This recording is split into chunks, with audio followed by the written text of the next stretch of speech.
Hello everyone, અમારી channel beyond the fame with અજ્જુમાં તમારા બધાનું સ્વાગત છે.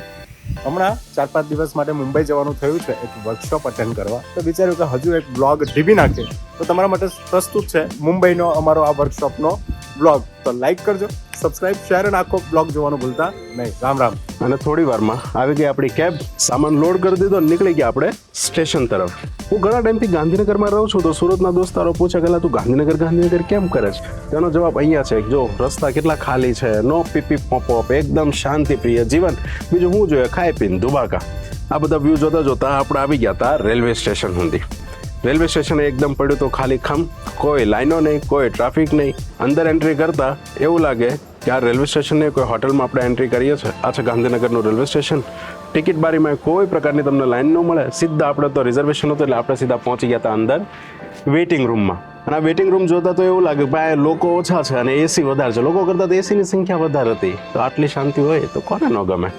તો થોડીક રાહ જોયા પછી આપણી ટ્રેન પ્લેટફોર્મ પર લાગી ગઈ હતી. અને આ ટ્રેનને જોઈને વિચાર આવ્યો કે એક જમાનો હતો જ્યારે આપણું પરમનન્ટ એડ્રેસ ટ્રેનનો જનરલ ડબ્બો હતો. ભાઈ સાહેબ, Makai no sora de pika pika Chibiyaku made mo kokoro wa pura Warate hashite doki એ સફર નહોતી, WWE ની લાઈવ મેચ હતી. Gaban kuro itsubasa fura fura sway Demo yume પણ કહેવાય ને કે આપના ટાઈમ આયેગા. અને મહેનત કરી તો ભગવાને આપણો ટાઈમ પણ લાવ્યો. જો આજે આપણે બેઠા છે સીધા એસી કોચમાં. અહીંયાનો માહોલ તો જો ભાઈ એટલી શાંતિ છે કે માણસને પોતાના શ્વાસનો અવાજ પોતાને જ સંભળાય.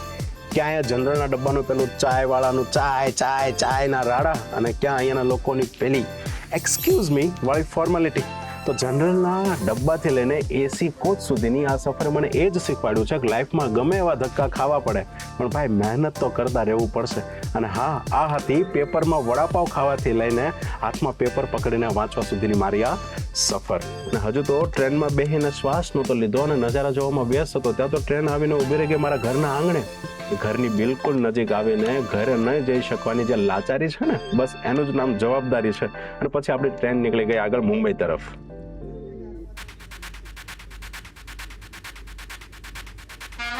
હજી તો ન્યૂઝપેપરનું એક પત્તું વાંચ્યું તો આવી ગયા અંધેરી મુંબઈ.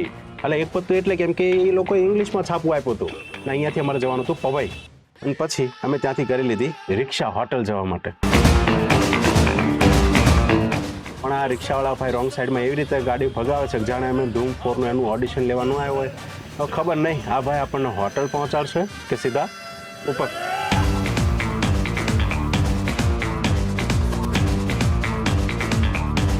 અને છેલ્લે મુંબઈના ટ્રાફિકને વિનતા પહોંચી ગયા હતા અમે હોટલ સુધી.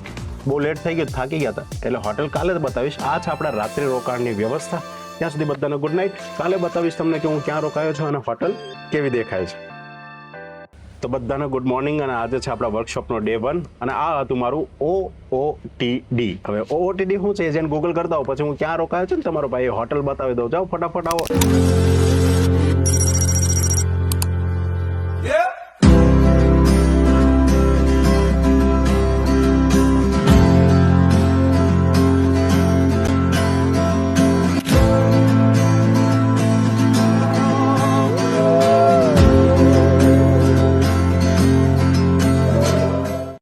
આપણને એવું હતું કે સેમિનારમાં જઈને મોટા જ્ઞાન લેશું, પણ અહીંયા તો આખો હોલ જ્ઞાનથી નહીં પણ પબ્લિકથી પેક છે. એટલે આપણે પણ જાણે એક મોટા બિઝનેસમેન હોય ને એમ હાથમાં કોફી પકડીને સ્વેગથી વિડીયો શૂટ કરવા માંડ્યા. ભાઈ આ ઉપર મોટું ઝુમર તો જુઓ. એવું નથી લાગતું આ એક ઝુમર લેવા આપણે બાપ દાદાની જે જમીનો છે મૂકવી પડે? અને અમે જે હોલમાં છે એમાં 3 છે, બાજુવાળાની મૂકવી પડે. અને હા, આ સેમિનારનો સૌથી બેસ્ટ પાર્ટ કયો હતો ખબર? Tea break. જ્યાં બહાર મસ્ત મુંબઈનો વરસાદ પડતો હોય અને અંદર આપણે હાથમાં કોફી પકડીને પરમાણુ હથિયારોની ડીલ કરતા હોય એવી ફોર્માલિટી કરવાની.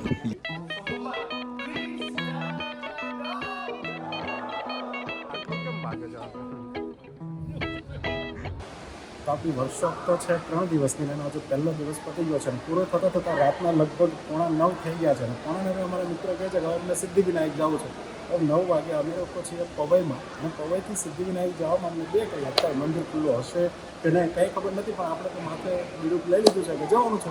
તો અમે જઈએ છીએ સિદ્ધિવિનાયક. કેબ બુક કરી દીધી છે, આવતી છે. હવે જોઈએ કે ત્યાં પહોંચે ત્યાં સુધીમાં મંદિર ખુલ્લું મળે છે કે નહીં. તો જોડાયેલી રહો, ખબર પડી જશે અમને થોડી વારમાં કે મંદિર ખુલ્લું મળે કે ના મળે. આપણી સાથે થઈ ગયો છે એક સ્કેમ. આપણી કેબવાળા ભાઈએ આપણી કેબ કેન્સલ કરી દીધી છે, દૂર પડતું હતું એટલે બીજા કોઈ પણ કેબવાળા આવવા રેડી નથી અહીંયા સુધી, અને વાગી ગયા છે 9:15. તો હવે અમે વિચારું છું કે અહીંયાથી અમે પહેલાં રિક્ષા લઈને વિક્રોલ રેલવે સ્ટેશન જઈએ, ત્યાંથી અમે લોકલ પકડીને દાદર જઈએ, અને દાદરથી પછી રિક્ષા પકડીને સિદ્ધિવિનાયક જઈએ. રાતના 12 વાગે ગઈ જવાનું છે ફાઇનલ છે. અને બીજી વસ્તુ અમારી પાસે છત્રી નથી, અને મુંબઈમાં મસ્ત મજાનો વરસાદ ચાલે છે. તો જોઈએ હવે કેટલા વાગે પહોંચીએ. रात 9:30 बजे।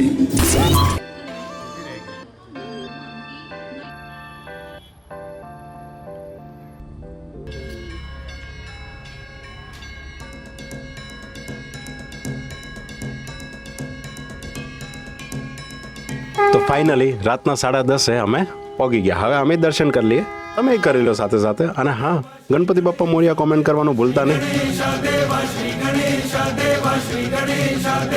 તો અમે મસ્ત મજાના દર્શન કરી લીધા. અને પેલું કહેવાય છે ને કે ભગવાનની ઈચ્છા વગર કંઈ જ નથી મળતું. અમારે પહોંચવામાં થોડું મોડું થઈ ગયું હતું, એટલે ત્યાં સુધીમાં તો જે પ્રસાદીની બારી હતી એ બંધ થઈ ગઈ હતી, એટલે અમને બાપાનો પ્રસાદ ન મળ્યો. પણ અમને ત્યાં રસ્તામાં 2 લોકલ ભાઈ મળ્યા જેણે પોતાની પાસે રહેલી પ્રસાદી અમને આપી દીધી. અને સરપ્રાઈઝની વાત તો એ છે કે એ ભાઈઓને પણ પ્રસાદી બારી ઉપરથી પ્રસાદી નહોતી મળી, એમને પણ કોઈ માજીએ આપી હતી. તો હજુ પણ દુનિયામાં સારા લોકો છે, એટલે બધા ટેન્શન લેવામાં. ને ભલે બારી બંધ થઈ ગઈ, પણ બાપાએ પોતાના માણસો મોકલીને પણ અમારા સુધી આશીર્વાદ પહોંચાડી દીધા. ગણપતિ બાપ્પા મોરિયા.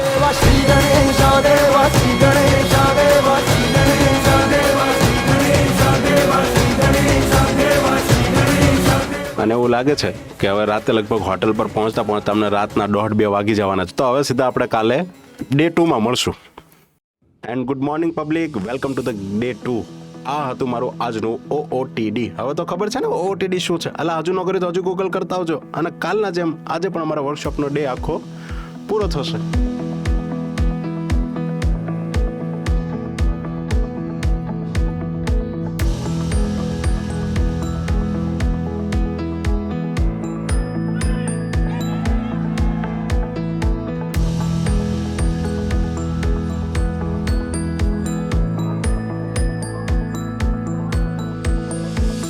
અને સૌથી જબરદસ્ત વાત શું હતી ખબર છે? આ 3 દિવસમાં એક વસ્તુ મેં નોટિસ કરી, અદ્ભુત હતી, કે સવારથી લઈને સાંજ સુધી તમે ગમે એના હાથમાં એ નજર નાખો, એક વસ્તુ તો કોમન હતી.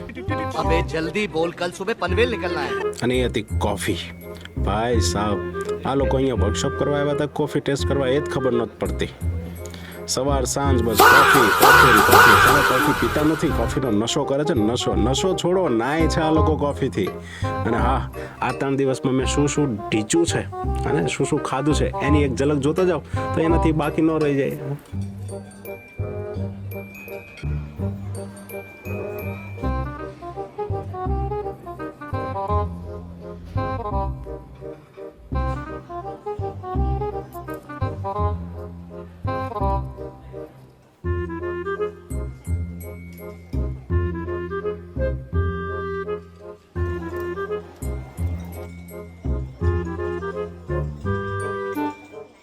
અને ફાઇનલી હવે અમારી વર્કશોપનું થઈ ગયું છે ધી એન્ડ. અને આ સામે બિલ્ડિંગ દેખાય છે, જો 10 માળ સુધી તો ખાલી એમાં પાર્કિંગ જ છે. ગાંધીનગરમાં તમારે આટલા માળની બિલ્ડિંગ હોય નથી હોતી. હવે અમે જઈએ છીએ એક ફેમસ જગ્યાએ ખાવા માટે.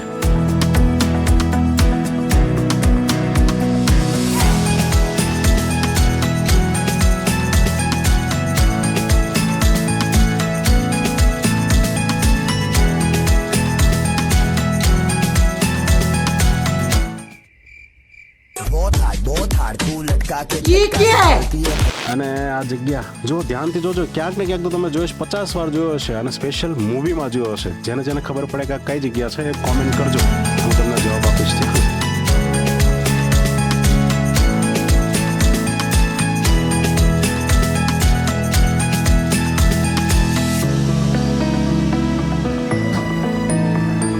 બધા પૂછે છે કે પૈસા જાય છે ક્યાં, પૈસા જા કहाँ रहे, इतना कमा रहे हो? तो देखो इधर जा रहे, इधर.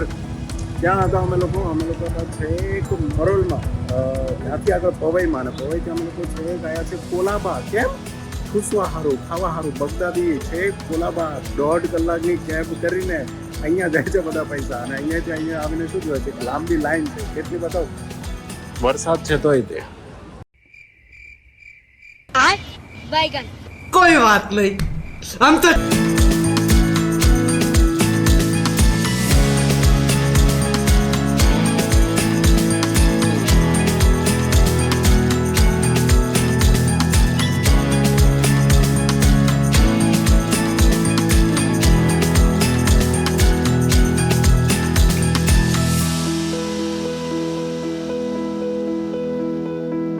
અને રસ્તામાં તો મેં કંઈક એવું જોયું, આપણે બધાએ પેલું તો સાંભળ્યું જ હશે કે મુંબઈની હવામાં નશો છે અને પાવર છે. લોકોને તો તમે ઝૂમતા ઠેર ઠેર જોતા હશો, પણ અહીંયા તો સિગ્નલ પર ઊભા સિગ્નલના થાંભલાને હલતા જોઈ લીધા. એટલી વાત અહીંયા પ્રૂવ થાય છે કે હા, મુંબઈની હવામાં નશો તો છે ભાઈ.